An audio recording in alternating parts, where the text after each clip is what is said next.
Muy buenas noches a todos los presentes, miembros del Instituto Colombiano de Derecho Procesal, ilustrados jurados y estimados compañeros estudiantes de Derecho de las diversas facultades. Mi nombre es Carla Torti Romero y represento al Semillero de Derecho Procesal de la Pontificia Universidad Católica de Valparaíso, Chile. En esta ocasión es para mí un gran honor y felicidad venir desde tan lejos a exponerles nuestro trabajo de investigación, titulado La situación de la cosa juzgada nacional frente a la ejecución de las sentencias de la Corte Interamericana de Derechos Humanos. Mi presentación consta de 3 etapas. En primer lugar, expondré el planteamiento del problema en sí.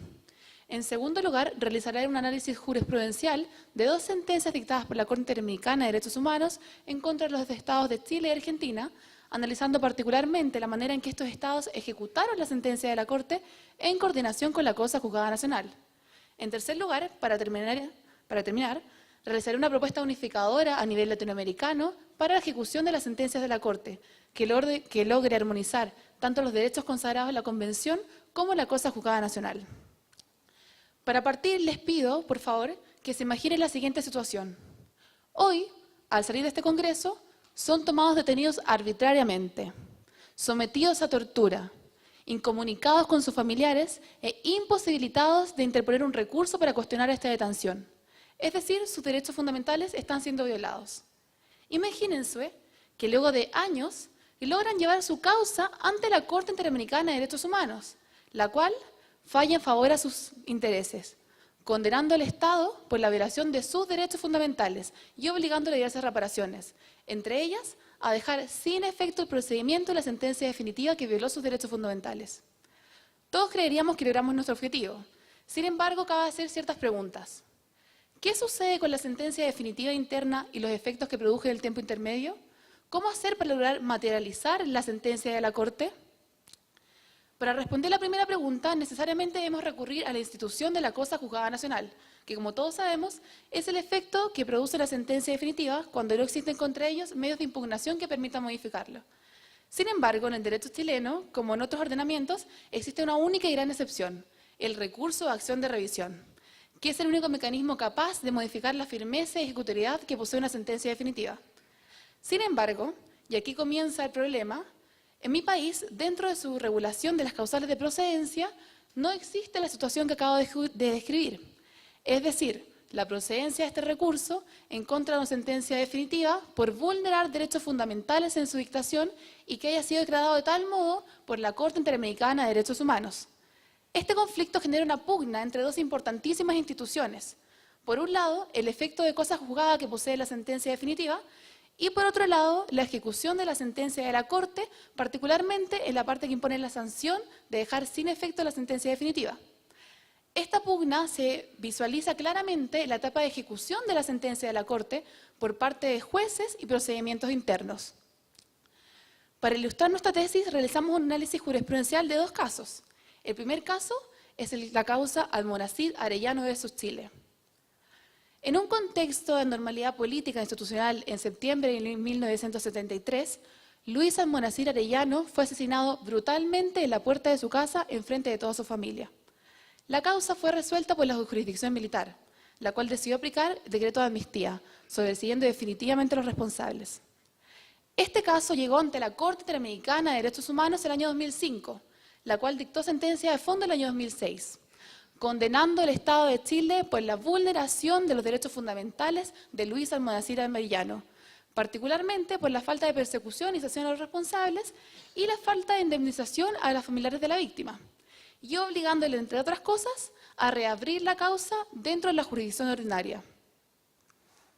La ejecución de esta sentencia por parte de tribunales chilenos fue un procedimiento largo y constó de diferentes etapas. En primer lugar, existió una contienda de competencia. En segundo lugar, existió una sentencia definitiva de primera instancia que declaró a los imputados como culpables del delito de homicidio simple. Y luego existió una apelación a esta sentencia de primera instancia, basada en las excepciones, ni más ni menos, que de prescripción, amnistía y cosa juzgada.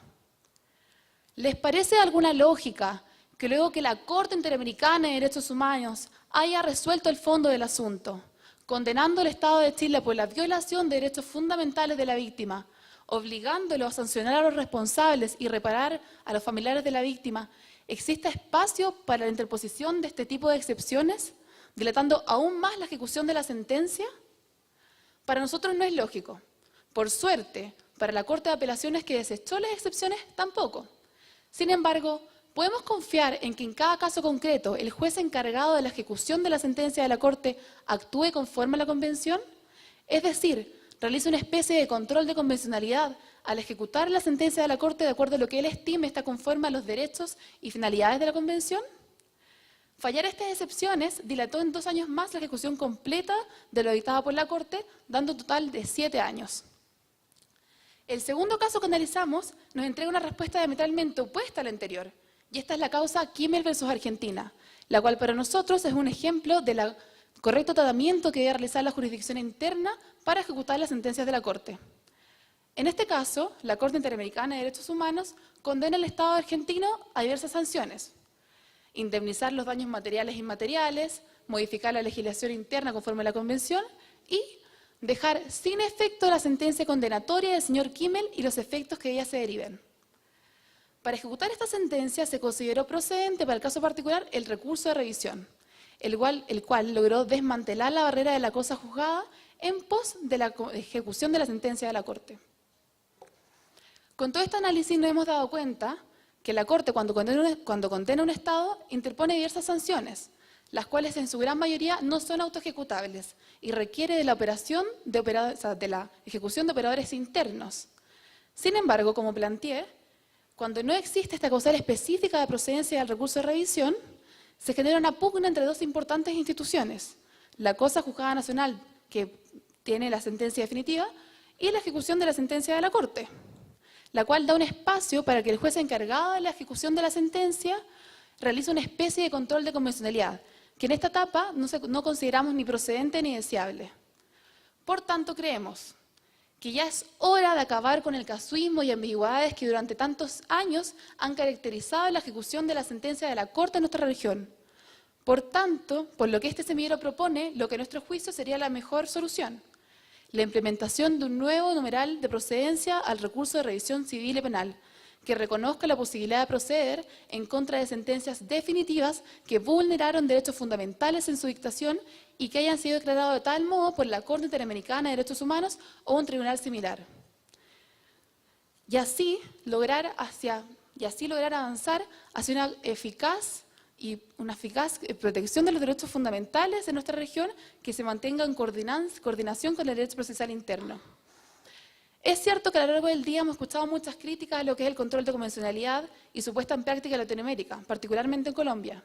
Sin embargo, nosotros como chilenos nos dimos cuenta que ustedes se encuentran un paso por delante en esta materia, ya que ya está regulada esta situación en el artículo 192, numeral 4 del Código de Procedimiento Penal colombiano.